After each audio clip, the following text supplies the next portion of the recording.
como fun presentado, bueno, o primeiro será presentarme. Eu adícome desde hai 15 anos ao sector TIC, agora mesmo estou en Docuten, que é justamente unha empresa que se dedica á xestión administrativa. E por eso, bueno, coñezo este tipo de ferramentas. Entón, partimos o entorno no que estamos todos. Eu creo que todos os que estades aquí sodes conscientes de que a pandemia, o confinamento e todas as consecuencias o que fixeron foi acelerar un proceso de transformación digital no que todos xa estábamos metidos. Ao final, a transformación digital dun negocio é algo que hai uns anos se veía como optativo para mellorar, pero que creo que agora somos todos conscientes de que é necesario si queremos ser competitivos. E dentro deste entorno de transformación digital no que estamos, que se sabedes, seguro que escoitades falar de moitas siglas, algunhas que entendedes, outras que non, e que moitas non terán moito que ver co voso negocio, hai algo que prácticamente lle afecta a todos os negocios que polo menos eu coñezo, que é o problema que xurde o exceso de traballo administrativo. É dicir, nas empresas cada vez pasamos máis tempo e dedicamos máis recursos a xestionar papeleo, o que chamaríamos o papeleo. E ademais, se produce a paradoxa no momento actual de que moito dese papeleo está en formato papel, valga a redundancia.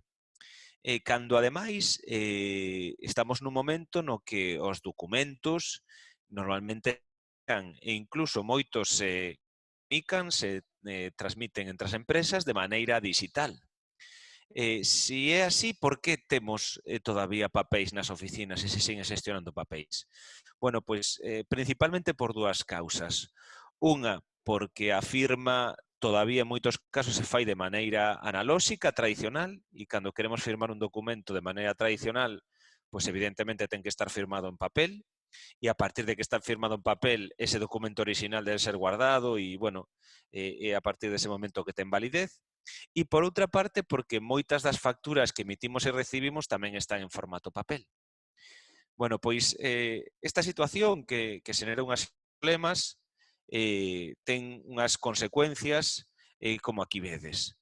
Desde forma de contratos con proveedores que se eternizan hasta contratos perdidos. Nos coñecemos casos de contratos perdidos con clientes por problemas na firma do contrato, problemas na firma de contratos laborales en tempo e forma, especialmente naqueles traballadores que están a distancia, e tamén os recursos empregados á xestión de facturas, especialmente a xestión dos proveedores, incluindo as dificultades para xestionar en tempos pagos cando non somos capaces de recibir e procesar as facturas en tempo real. Bueno, pois todos estes problemas que teñen as empresas en gran parte se basan, como decía antes, en seguir traballando en formato papel. Pero agora mesmo hai alternativas para isto. E as alternativas se basean no uso de dúas tecnoloxías principalmente, a de firma digital e a de facturación electrónica. E por eso vamos a falar neste webinar destas dúas tecnoloxías. Cando falamos de factura electrónica, veredes que hai unha parte de emisión, cando emito eu factura, e de recepción, cando recibo eu factura, pero podemos englobalo todo dentro da parte de facturación electrónica. Vamos entón a falar de cada unha destas tecnoloxías e comenzamos por firma digital. Que é a firma digital? Bueno, pois a firma digital, se falamos estrictamente, é un mecanismo criptográfico, é dicir, un pequeno código un pequeno trozo de código que se incrusta nun documento e permite ao que recibe ese documento, ao que ve ese documento despois de que fora emitida esa firma digital, comprobar dúas cousas fundamentales, que son as que debemos garantizar cando firmamos de maneira electrónica un documento. Unha é que identifica o firmante, é dicir, que gracias a ese código de firma incrustado eu poda garantir que a persoa que firmou é concretamente a que firmou, e outro que garantiza a integridade do documento. É dicir, que desde que o documento foi firmado non se modifica nada dese documento. Vale? Estas son as dúas características que fai que unha firma sexa legal. Ademais, e agora veremos sobre que legislación garante todo isto, ademais de poder firmar documentos de maneira electrónica, tamén nos permite a legislación ter unha alternativa digital o que sería un burofax ou un correo certificado. É dicir, que haxe unha maneira de que eu envíe unha comunicación de maneira electrónica e que quede constancia de que esa comunicación foi enviada, foi recibida e incluso foi vista polo receptor desa comunicación, sin necesidade de que firme nada. Bueno, isto se utiliza moitas veces pois para avisos que as empresas teñen que facer e que debe quedar constancia del. O exemplo é os avisos de ERTE. Non é necesario, aunque moitas veces se fai, que os traballadores teñan que firmar a recepción dese aviso, pero sí que é necesario que conste todo isto. Bueno, pois en España e en Europa hai un reglamento, o que se chama Reglamento EIDAS, hai unha lei en España que transpón, digamos, este regulamento europeo e que permite que se faga esta firma electrónica e estas comunicacións que vos estaba contando.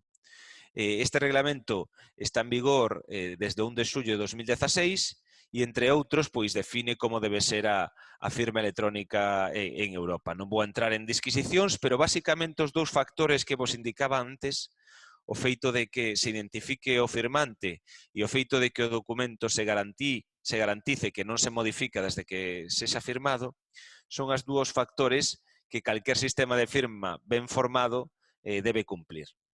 Bueno, e este reglamento o que permite, o que define unha figura que varias empresas que son que esta figura, que é o que se chama un prestador de servicios de confianza, que para entendernos, e salvando a distancia, é unha especie de notario digital que garantiza, que dá fe das comunicacións que pasan polos seus sistemas.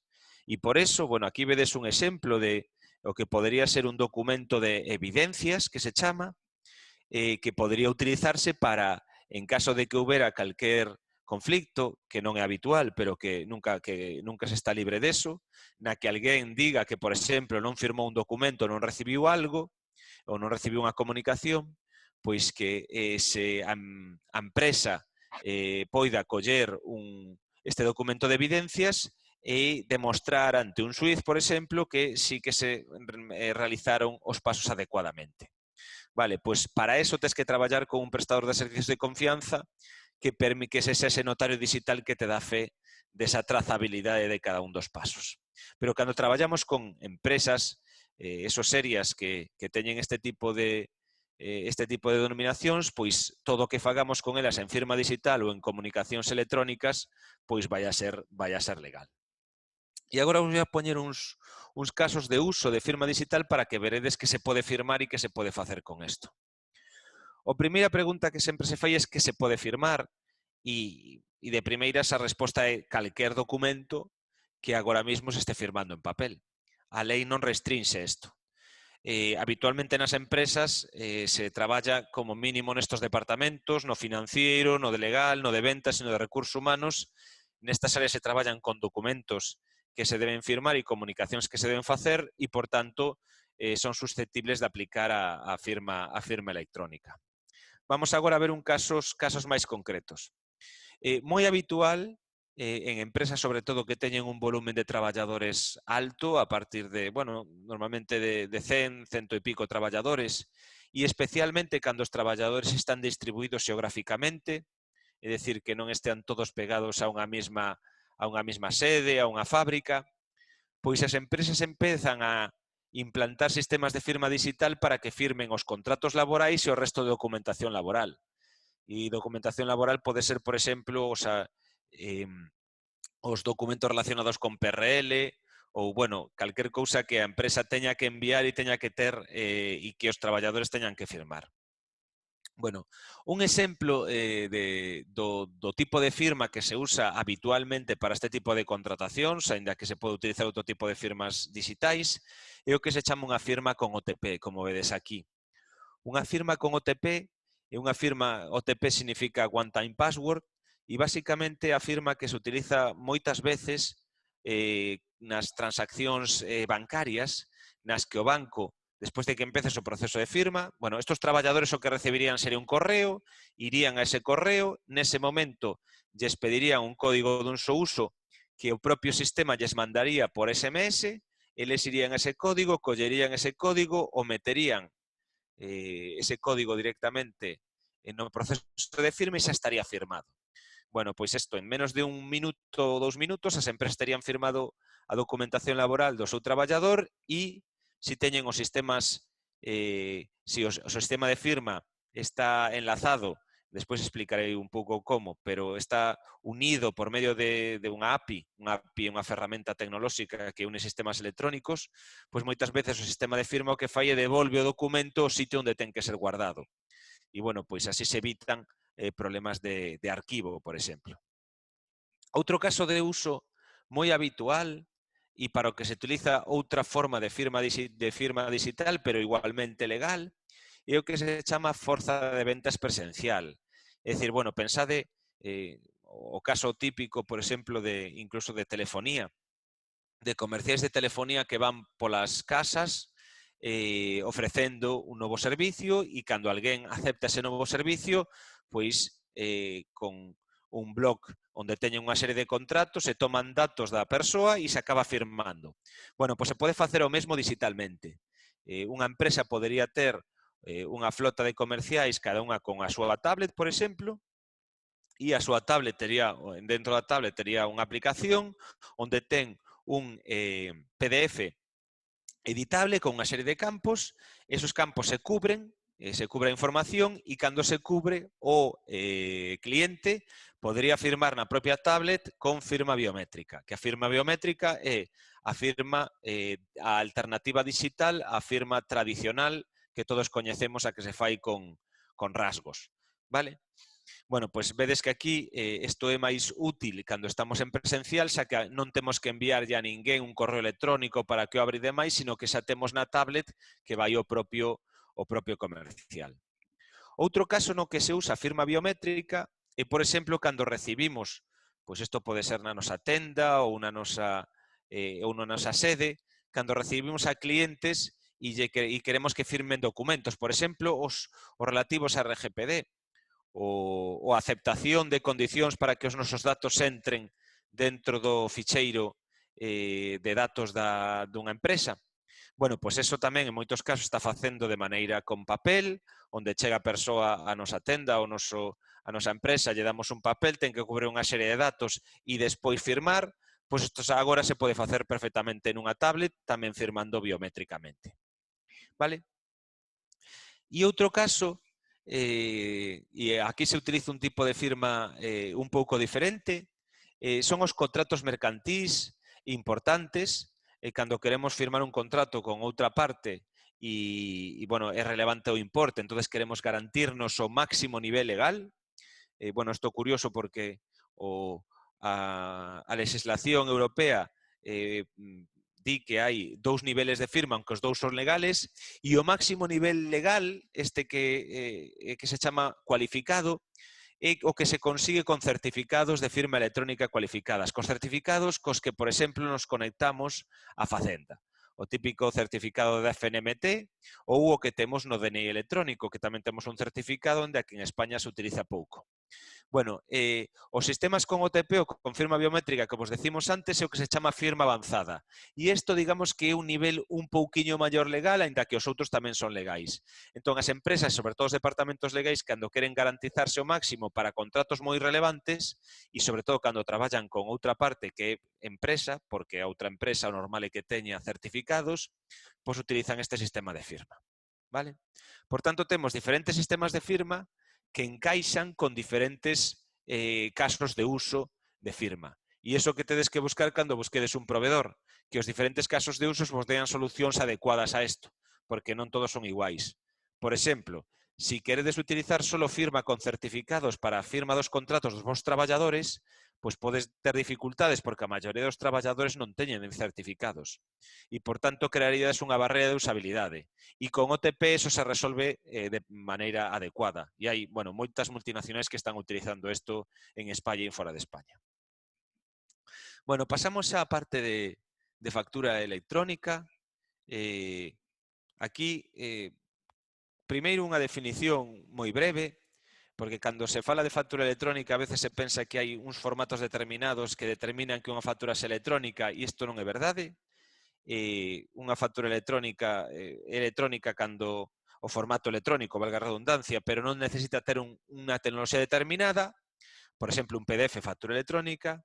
Eso non quere dicir que para certos usos da factura electrónica, como por exemplo facturar a público, non requira un formato moi concreto e determinado e non nos valga, por exemplo, un PDF. Vale? Breve recorrido por a legislación en España. En España é legal facturar electrónicamente desde 2003, pero desde 2003 a 2012 non valía simplemente enviar un PDF, por exemplo, ao noso cliente, porque exixía, a legalidade exixía que tivera algún tipo de firma electrónica.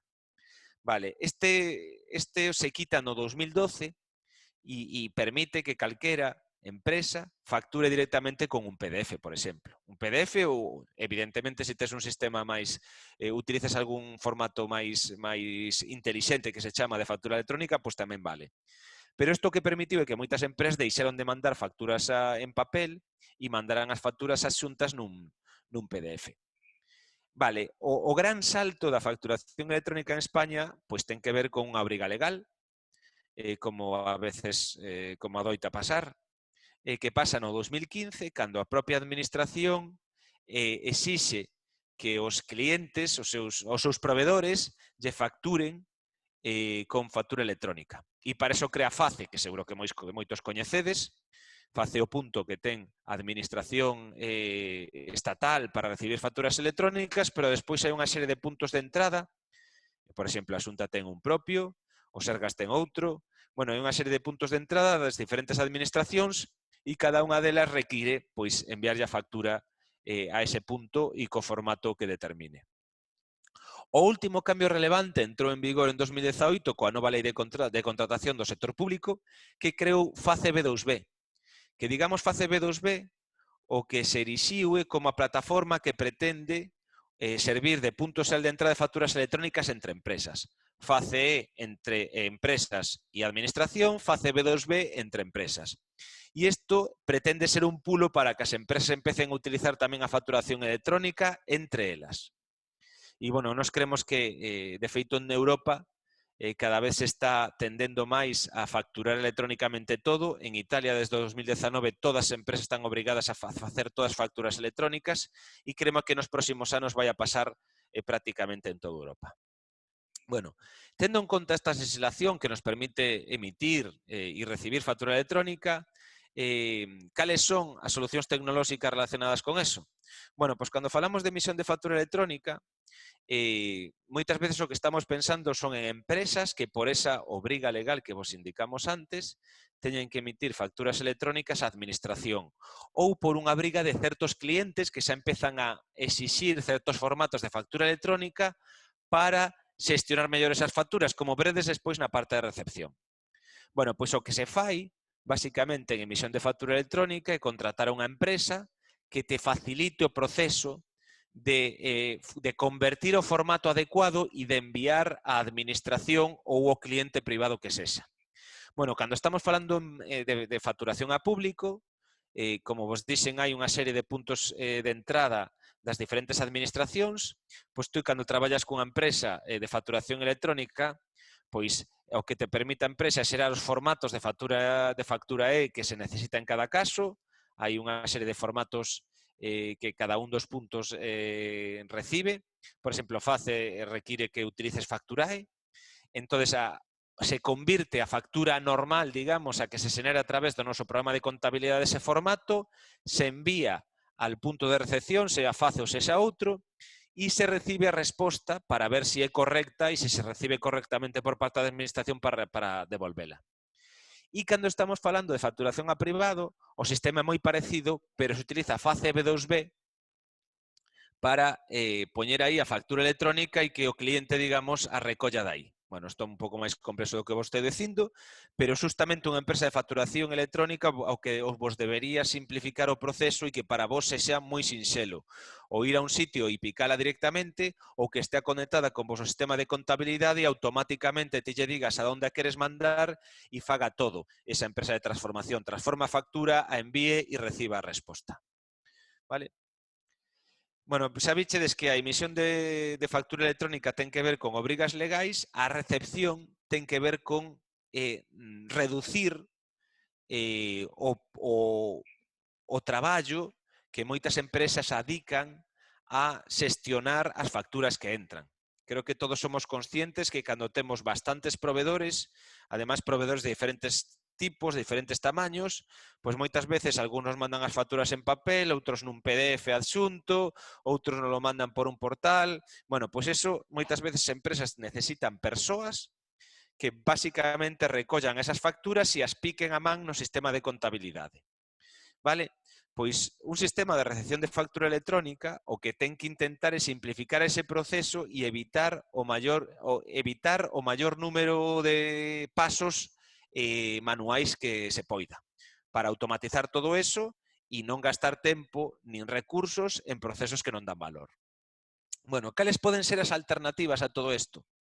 Bueno, hai a última que vos poño aquí, que, bueno, que todavía utilizan moitas empresas, que é a través da digitalización certificada das facturas en papel. É dicir, estas son solucións nas que ti recibes facturas en papel, as escaneas, bueno, con unhas ferramentas que xa están certificadas pola administración e entón xa podes guardar o escaneado e quedarte fora coa factura en papel. E despois as alternativas que, bueno, desde o meu punto de vista, se alguén está pensando en montar un sistema de recepción de factura electrónica, é mellor intentar quitar o papel de raíz e non buscar, isto si tes, digamos, tes un histórico e non podes evitalo, pois ao mellor tes que digitalizar certificadamente as facturas, pero eu buscaría que os meus proveedores non tiveran excusas para mandarme a factura de alguna maneira digital, e por eso son estas tres alternativas que vos poño ao principio. A máis abaixo está a través de FaceB2B ou de Peppol. Peppol é como FaceB2B pero para toda Europa, son puntos de intercambio de facturas electrónicas. Entón, si os meus proveedores emiten factura electrónica, pois fantástico, me conecto a FaceB2B ou a Peppol e xa me pode chegar a través de eso, non hai ningún problema, o que pasa é que isto non é habitual. Tamén podo darlle os meus proveedores un portal onde se conecten, eles teñen un login, un password, se conectan e pican ali as súas facturas e xa nos chegan de maneira electrónica a nós, xa se poden integrar directamente no noso RP, que esa é a idea. Ou tamén a través dun lector OCR. Un lector OCR é unha tecnoloxía que lee, digamos, os campos dun PDF, que de maneira automática lee os campos do PDF e esa información a mete directamente no noso sistema de contabilidade. Estos tres sistemas que poñemos arriba, o que garantizan é que non fai falla que ninguén estea recibindo físicamente as facturas e picando eso a man, sino que as facturas, os datos das facturas se leeran dunha maneira ou doutra e esa información iría directamente ao noso RP, ao noso sistema de contabilidade. E ademais desto, podemos intentar que o proceso de automatización vaya máis alá e ademais de evitar o de picar a man, pois tamén podamos ter, por exemplo, fluxos de reglas de aprobación automáticas. E cando falo desto, falo da típica norma que teñen as empresas de, bueno, para recibir unha factura ten que ter un número de proveedor válido. Pois, bueno, pode haber hai maneiras de facer esa comprobación de maneira automática e se a factura non cumple esas reglas, pode ser isto que vos digo de que non teña un número de pedido ou que, por exemplo, só aceptamos facturas dun mes nos 10 días seguintes do mes seguinte. Nos 10 primeiros días do mes seguinte. Bueno, pois se a factura chega fora de plazo ou non ten ese número de pedido que vos decía, se avisa directamente ao proveedor para decirlle que a factura é inválida e que ten que rectificar certas cousas. E así nos evitamos ter que facer esas xestións persoalmente. E despois está a parte de validación, que tamén moitas empresas teñen un fluxo polo que pasan diferentes persoas que revisan as facturas antes de que alguén poda dar o ok definitivo para que se pague. Isto seguro que en moitos casos é así, se fai de maneira en papel, a factura vai movéndose pola compañía e a xente vai dando o seu ok, pero se pode facer de unha maneira moito máis adecuada, de maneira digital, recorrendo as diferentes persoas que teñen que dar a súa validación antes de que se faga o pago automático. Bueno, como vos pon aquí no segundo punto, esta comunicación automática con proveedores, que vos decía antes, coas reglas de validación e de aprobación, fai que non teñamos que indicarlles de maneira persoal se teñen que modificar ou non modificar a factura e evitamos aí unha serie de un tempo dedicado a xestionar o lío, básicamente, e ademais, como vos decía aquí, se indexa automáticamente, es decir, todos esos datos, esa información vai directamente ao noso RP, polo tanto, nunca perdemos información, sempre está centralizada e non temos que facer tarefas manuais casi ninguna. Bueno, pois, un caso de uso neste caso, pois, son empresas. Este, por exemplo, é un caso de uso de unha empresa que coñecemos que ten máis de 100.000 facturas recibidas ao ano, evidentemente un volumen moi grande, e tiña moitas persoas, demasiadas, xestionando esas facturas recibidas en papel por proveedores, bueno, en papel ou por PDF, pero, é dicir, non tiñan organizado isto. Entón, bueno, pois o que fixeron foi meter un sistema de recepción de facturas que, por un lado, leía os PDFs, como vos digo, con esa tecnoloxía OCR, que aquí tedes explicación técnica, pero basicamente esa tecnoloxía o que fai é ler os campos do PDF e os mete e esa información a mete directamente no seu RP, integración no RP. Tamén lles daba a alternativa do portal de proveedores ou que lle enviaran a través de FACB2B. Desta maneira, o que conseguiron foi reducir drásticamente a carga de traballo relacionada coa recepción de facturas e xestionar os proveedores de moito máis áxilmente. Incluso os tempos de pago melloraron. Por tanto, para os proveedores tamén é unha ferramenta útil. Para eles é útil porque teñen máis información sobre a factura que emiten e información en tempo real sobre se é aceptada ou non aceptada e non teñen que chamar e mandar correos de vez en cando, e porque normalmente, se a empresa evidentemente o quere, pode reducir os tempos de pago porque reduce os tempos de xestión. Isto, evidentemente, terá que ver coa política que determina a empresa, pero a capacidade xa tería. Bueno, e para rematar xa, e para que pasemos a parte de preguntas e me indiquedes o que vos interesa, falamos mínimamente de cales son os beneficios que algún os veredes de maneira moi obvia. O primeiro é a eficiencia. E a eficiencia falamos de aforro de tempo e de erros e tamén de cartos.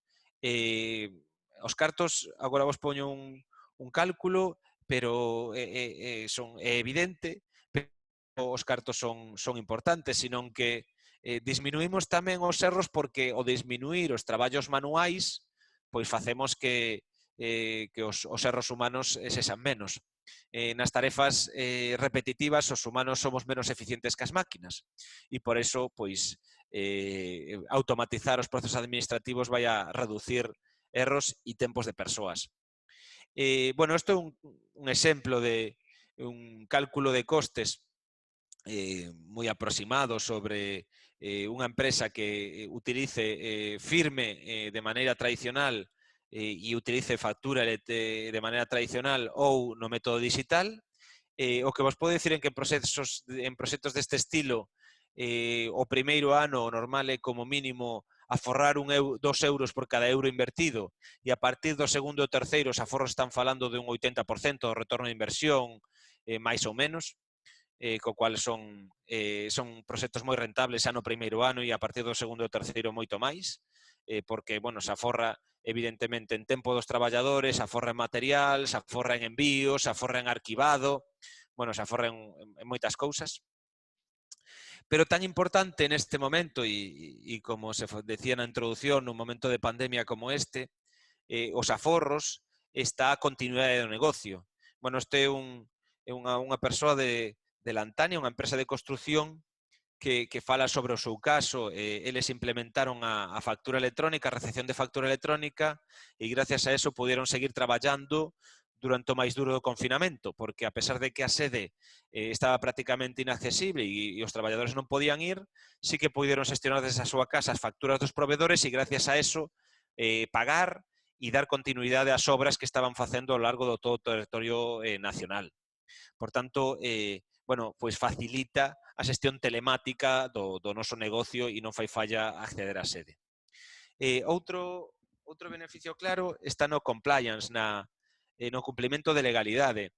E tamén, bueno, esta é unha empresa galega, Camaño, agora Quimac, a directora de Recursos Humanos, cando implantou sistemas de firma digital, pois decía que se sentía moito máis tranquila porque se cumplían era máis fácil que os traballadores firmaran en tempo e forma os contratos, xa que eles teñen moitos traballadores que están de viaxe e facerlles chegar de viaxe un contrato en papel pois non é fácil.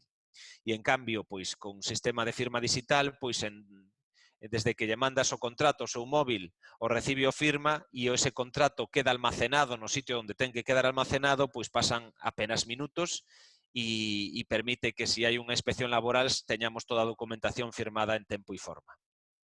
E ademais, se non é menor, nestos tempos que corren, falamos tamén de sostenibilidade. Evidentemente, unha das cousas que aforramos cando utilizamos firma digital ou factura electrónica, aforramos papel. E canto máis aforramos papel, pois bueno, disminuímos a emisión de CO2, a desforestación, aforramos auga, é dicir, pois bueno, pois é un valor moi importante no momento actual e coa concienciación que ten toda a sociedade respecto ao cambio climático. E xa para rematar, eu quero lanzarvos a mensaxe a todos os que estades aquí de que é un momento para que digitalicedes os procesos administrativos. Por qué? Primeiro porque tanto a legislación como a tecnoloxía xa están maduras.